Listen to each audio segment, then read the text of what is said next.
जी, आप लोगों का नेक्स्ट टॉपिक है, नेक्स्ट चैप्टर का नाम है विरासत। क्या है जी? विरासत। इंग्लिश में इसे कहते हैं इनहेरिटेंस। क्या नाम देते हैं? इनहेरिटेंस।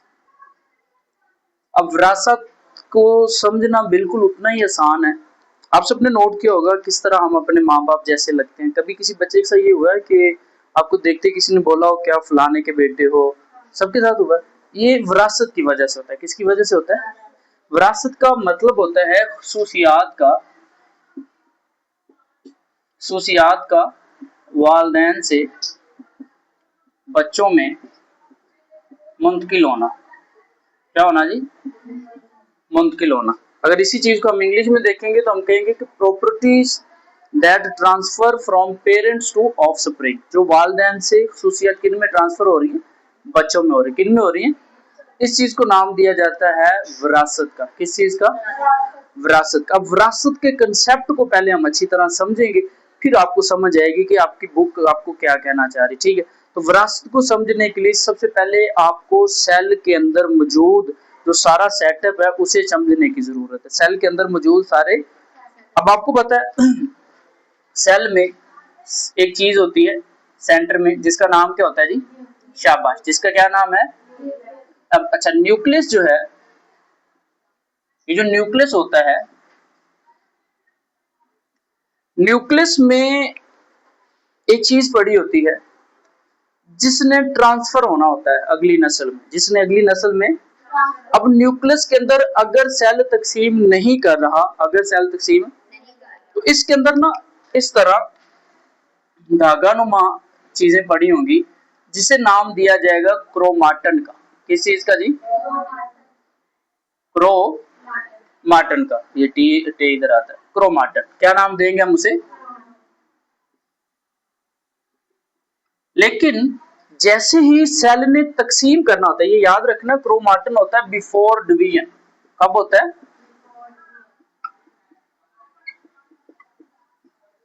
तकसीम से पहले। तकसीम से यानी सेल के तकसीम होने से पहले। बात समझ आ रही? तो ये बात भी आपने याद रखनी अच्छी तरह से। ठीक है, जैसे ही सेल तकसीम होना शुरू करता है, सेल तकसीम होना शुरू करता है, तो यही जो क्रोमाटन है, क्रोमाटन कंडेंस हो जाता है। क्या हो जाता है? क्या हो जाता है? इंग्लिश में लफ्ज यूज करेंगे, कंडेंस हो जाता है। कंडेंस का मतलब है कि एक प्रॉपर शक्ल अख्तियार कर लेता है, एक प्रॉपर शक्ल अख्तियार कर लेता है, और उस शक्ल को अब सेल के अंदर मौजूद, नाम देंगे उस शक्ल को हम क्रोमोसोम का। किस चीज की? इंसानों में कितने होते हैं क्रोमोसोम वाला? 46। अब ये खास शक्ल अख्तियार कर लेता है जिस हिस्से को हम नाम देते हैं क्रोमोसोम का। किस चीज का जी? क्रोमोसोम का।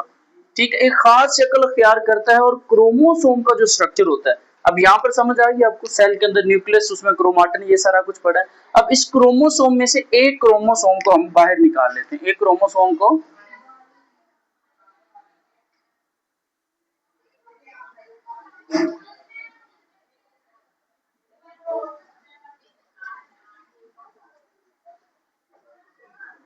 अब ये जो क्रोमोसोम है ये असल में धागा नुमा स्ट्रक्चर होते हैं। किसकी तरह के होते हैं?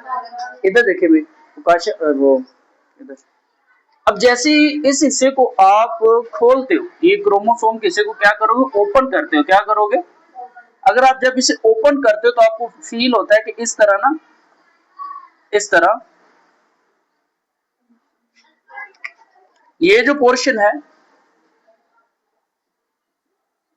यहाँ पर एक प्रोटीन पड़ी हुई। क्या चीज पड़ी हुई? उस प्रोटीन का नाम है हिस्टोन प्रोटीन। क्या नाम है? और यानी आपको ये महसूस होगा कि हिस्टोन प्रोटीन के ऊपर डीएनए का मॉलिक्यूल जो होता है वो रैप हुआ होता है। क्या हुआ होता है? रैप हुआ होता है। उसने उसके ऊपर फोल्डिंग की होती है, उसे घेरा होता है। उसे क्या किया होता है? घेरा होता है। समझ आ रही? ये सारे रेड रेड पोर्शन क्या है? हिस्टोन प्रोटीन है। क्या है? अब आप जैसे इसे मजीद ओपन करते जाते हो तो आपको देखने में आता है कि डीएनए जो है वो डबल स्ट्रैंड है। क्या है? क्या चीज है जी? Double strand. अब हमने सिर्फ इस डबल स्ट्रैंड को समझने के लिए अलग से ये सारी चीजों को हम रेज आउट करेंगे। रेज करने के बाद सिर्फ डीएनए वाले हिस्से को हमने डिस्कस करना है। किसको? और जब आप देखोगे इस कंसेप्ट के अंदर तो ये हमें चीज सामने आती है कि ये जो डीएनए है ये डबल स्ट्रैंड है। क्या है? डबल स्ट्रैंड है। डबल स्ट्रैंड है और इसका मतलब है कि इसमें इसके अंदर कुछ चीजें मौजूद होती हैं। क्या होती है जी? कुछ चीजें, यानी इसके अंदर नाइट्रोजिनस बेसिस पाई जाती है। नाइट्रोजिनस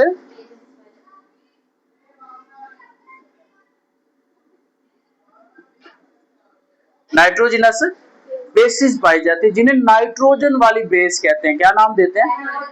अब डीएनए का एक खास हिस्सा, इधर देखें, डीएनए का एक खास हिस्सा जिसके पास एक खास तरह की इंफॉर्मेशन होती है उसे नाम देते हैं जीन का। किस चीज का? आप इसके लिए बोलोगे कि part of DNA, part of DNA यानी डीएनए का खास हिस्सा, डीएनए का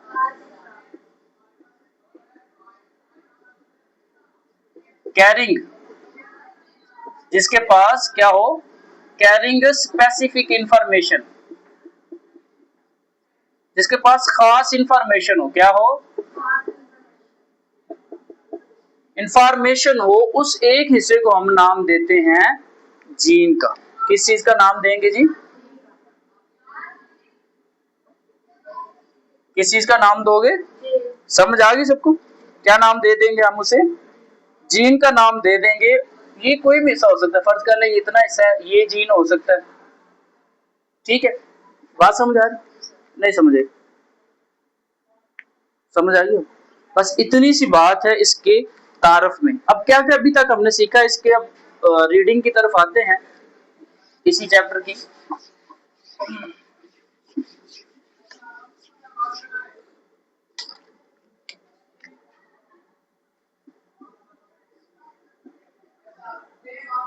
टॉपिक है आप लोगों का 7.1, जिसमें सिर्फ क्रोमोसोम की साख का जिक्र किया गया। किस चीज का?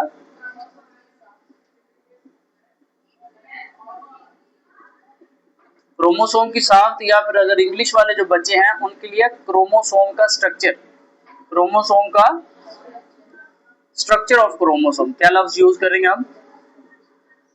Structure of chromosome. अब स्ट्रक्चर ऑफ क्रोमोसोम में हमें पता है क्रोमोसोम जिस चीज से मिलकर बना होता है, the material that is use to making chromosome is chromatin, या वो मटेरियल जिससे क्रोमोसोम मिलकर बना होता है उसे क्रोमाटन कहते हैं। क्या नाम देते हैं जी? तो पहली चीज आपने इसमें याद रखनी है कि क्रोमाटन क्या है? क्रोमाटन क्या है? क्रोमाटन असल में मटेरियल है। क्या चीज है? मटेरियल है। किसके लिए? जिसमें, जिससे मिलके क्या चीज बना होता है जी? क्रोमोसोम बना होता है। क्या बना होता है?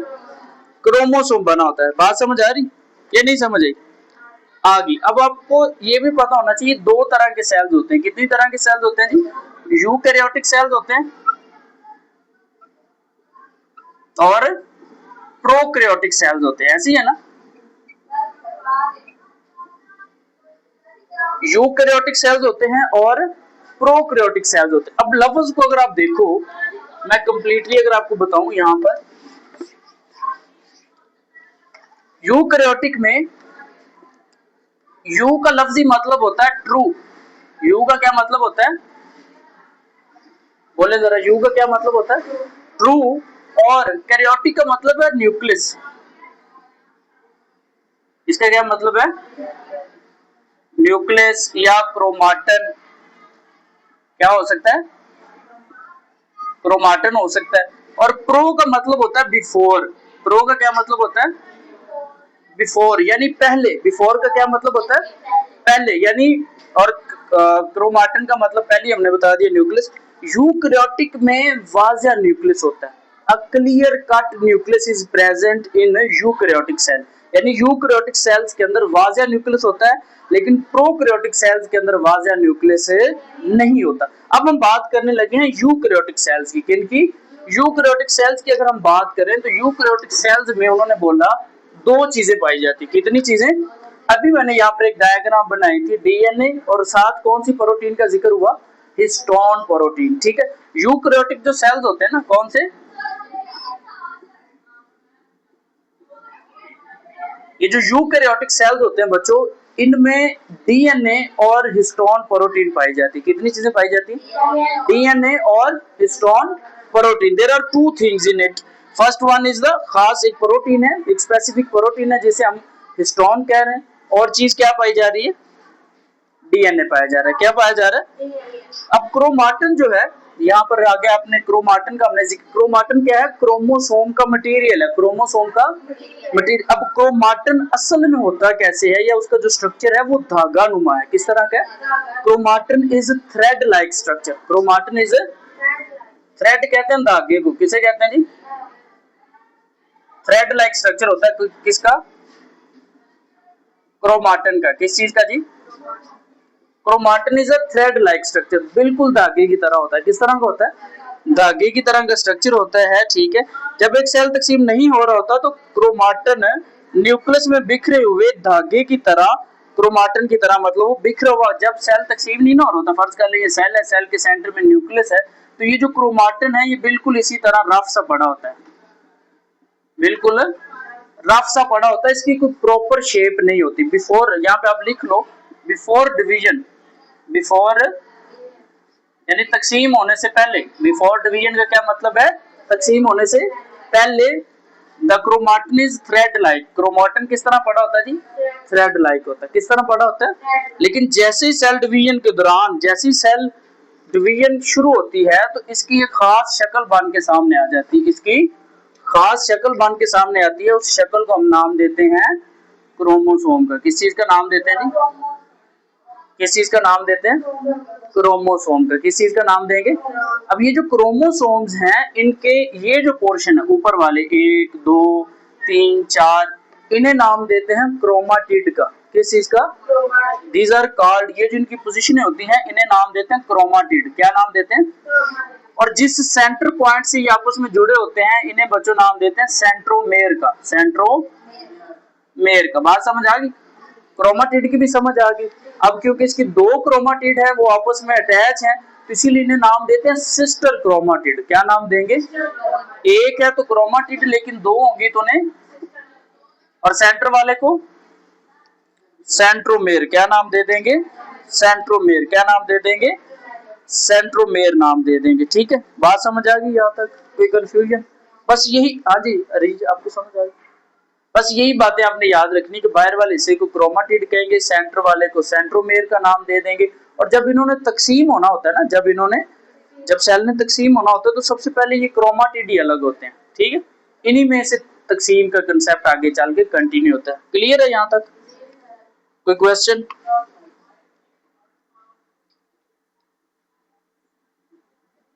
ये जो सेंट्रोमेर्स हैं ये आपने याद रखना है कि जब सेल डिवीजन होती है तब अलग अलग हो जाते हैं, तब इनसे ये पोजीशनें अलग अलग हो जाती। ठीक हो गया, ये भी बंद कर।